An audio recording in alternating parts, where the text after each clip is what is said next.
թե նոյեմբերի 9-ի փաստաթղթի ճակատագիրը տեսանք, թե նոյեմբերի 9-ով Արցախահայության անվտանգության երաշխավորությունը ստանձնած ուրեմն խաղաղապահների աշխատանքը տեսանք։ Դրանից հետո ընդհանրապես անունը տալ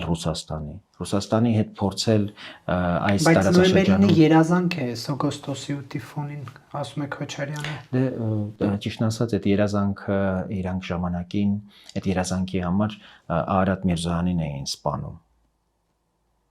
Այդ երազանքի համար ազգային ժողով էին խոժում եւ կառավարության շենք ու ասում էին, որ սա Հայաստանի կործանումն ու կապիտուլյացիան է։ Եկեք կողմնորոշվենք։ Այդ փաստաթղթի դրույթները մի բանի համար էին ռուս-թուրքական,